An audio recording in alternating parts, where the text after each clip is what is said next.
Pulau Dewata Bali memiliki sejuta kekayaan budaya dan tradisi yang dikemas sebagai objek wisata. Pesonanya memikat masyarakat hingga turis mancanegara untuk datang.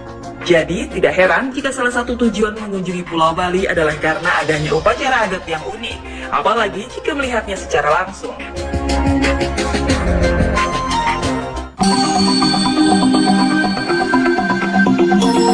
Jika ditanya ada berapa jenis upacara yang ada di Pulau Bali, mungkin jawabannya akan banyak jenisnya.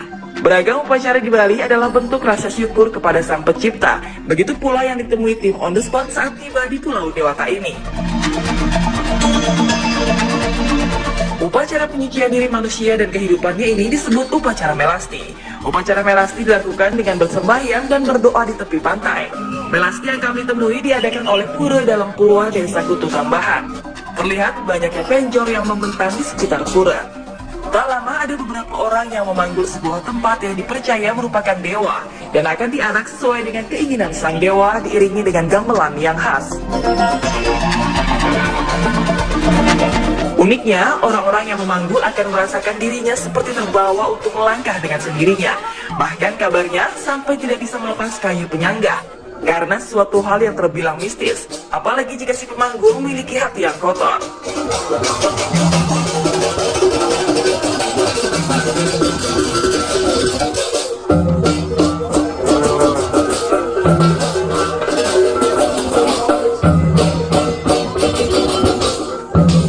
Sebanyak 20 dewa yang diarak ini akan berakhir di pantai dan kembali ke pura pada sore atau malam harinya. Jika beberapa pengendara bertemu dengan arak-arakan ini, maka mereka wajib turun dari kendaraan dan mematikan mesin kendaraan mereka. Karena jika tidak, konon petaka akan menghampiri.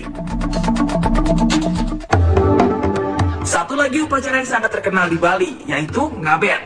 Ngaben adalah upacara pembakaran jenazah yang unik dan terlihat megah. Ngaben sebenarnya merupakan istilah untuk golongan masyarakat umum seperti yang diatur dalam struktur sosial masyarakat adat Bali.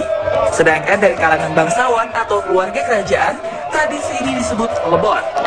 Ngaben berasal dari kata ngabuin atau ngabu yang berarti menjadi abu. Sementara pelebon memiliki arti yang sama. Upacara ini dianggap sangat penting karena merupakan sebuah ritual di mana keluarga dapat membebaskan arwah orang yang sudah meninggal dari ikatan-ikatan duniawinya menuju surga. Karena upacara ini memerlukan tenaga, biaya yang lumayan besar, dan waktu yang panjang, kini masyarakat Bali sering mengadakan ngaben secara massal. Dari segi biaya, ini sangat membantu, karena jika dilakukan secara perorangan, pembiayaan bisa mencapai puluhan juta bahkan ratusan juta rupiah. Maka dengan adanya ngaben massal ini dapat memangkas biaya sekitar 3 hingga 5 juta per orangnya.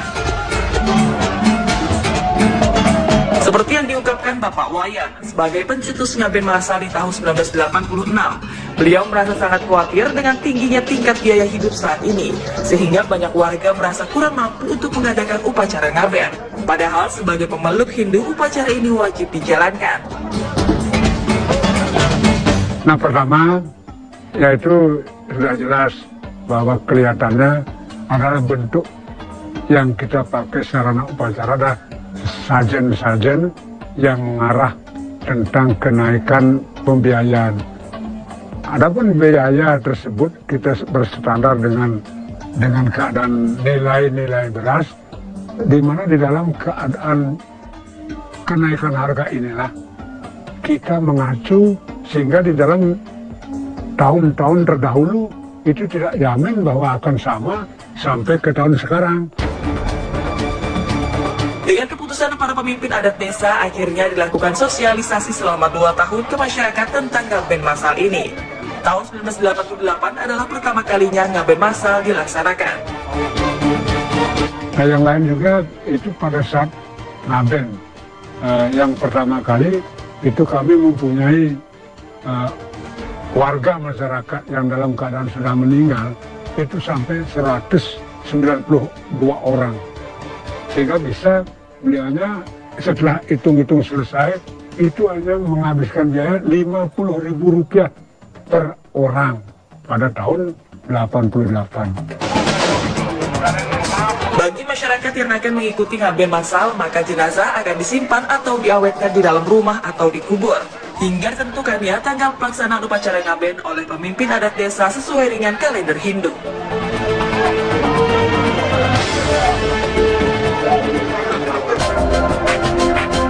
Kita mungkin sering mendengar desa Trunyan di Bali, desa yang memiliki pemakaman yang sangat unik. Jika Anda pernah mengunjungi tempat ini, maka Anda akan melihat sebuah pohon besar yang dipercaya memiliki harum yang sangat kuat. Pohon ini bernama Taru Menyan. Taru berarti pohon, sedangkan Menyan berarti harum.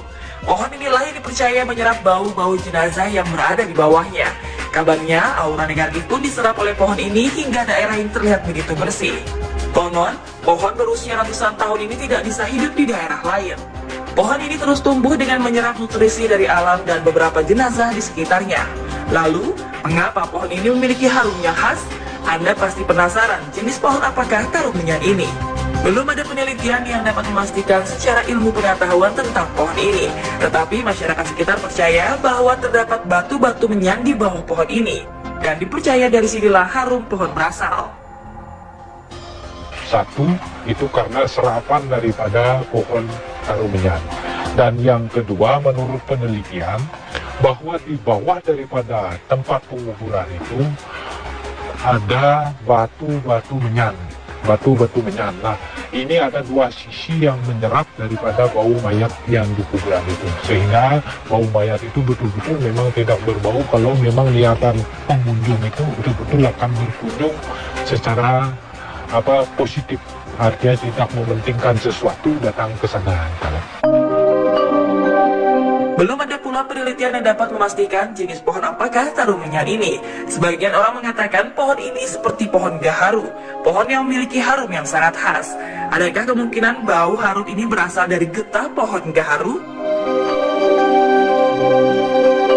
Desa Trunyan juga memiliki tradisi yang sama dengan desa lainnya di Bali, terutama untuk pemakaman.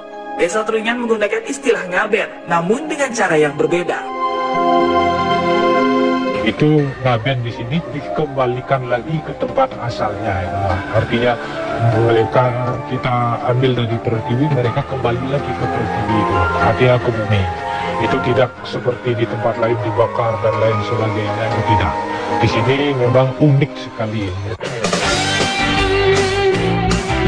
Selain identik dengan budaya dan tradisi, Bali juga identik dengan bule-bule yang bertebaran di setiap sudutnya. Tak hanya berlibur, bule-bule ini juga banyak yang memutuskan untuk menetap di Pulau Bali karena sudah kadung jatuh cinta. Sebut saja seorang bule asal Prancis, François. Ia sudah 10 tahun tinggal di Indonesia dan membuka usaha di Indonesia. Uniknya, bule yang satu ini justru sangat cinta dengan dangdut. Dangdut pula salah satu alasannya untuk terus menetap di Indonesia. Mungkin Anda pernah mendengar musik dangdut ciptaannya ini.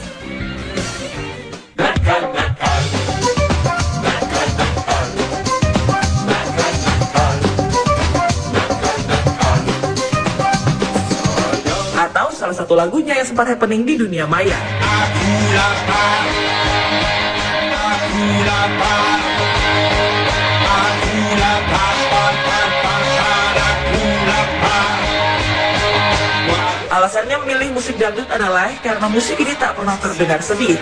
Ia pun mengkolaborasikan melodi beberapa lagu Prancis dengan musik khas dangdut.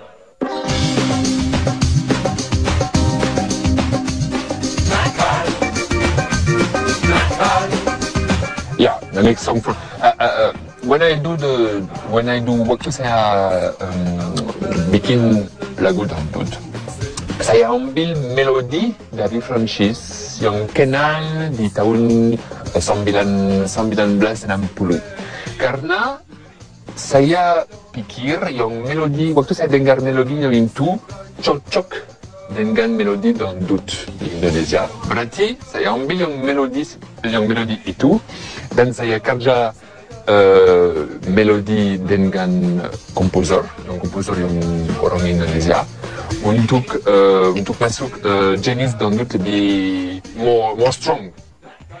And after saya catat lagu baru. Hello pemirsa on the spot. PPP Mimimi sa. Ini studio yang terkenal di Bali. Nah, saya bercanda. Home studio aja. Di sini saya rekam semua lagu saya. Menjadi saya yang superstar di Indonesia. superstar dangdut. This is my good friend who helped me to record all the songs with home computer, speaker, and everything. He's the boss. Ayo goyang jangkrik, geli-geli nyentrik, menggelitik kayak bikitik. Stop! Ayo Baik, goyang jangkrik. tutup mulut! Tutup mulut! Kita lihat ada yang orang penting di sini. So, Itu kan, jadi goyang jangkrik kan. say hello to Penantan on the spot. Penonton, on the spot semua. This is my very good friend Udin. Yes, masih ingat kan? Yang fenomenal, terkenal, nasional, internasional. Internasional dong, internasional dong. Okay, so Udin is my favorite Apa itu? friend dangdut artist in Indonesia. Dan saya mau bantu dia untuk jadi super miliarder di Indonesia. Berarti Dan kita proyekan. ya, kita punya project bersama. Kita mau bikin lagu dangdut yang super mega terkenal, Super mega ultra. ultra terkenal. Ya sekalian. Together, ayo nyanyi. Lagunya berjudul Goyang Jangkrik. Ya. Ayo goyang jangkrik, geli-geli nyentrik, menggelitik kayak dikitik-kitik. Ayo goyang jangkrik, geli-geli nyentrik, menggelitik kayak dikitik-kitik.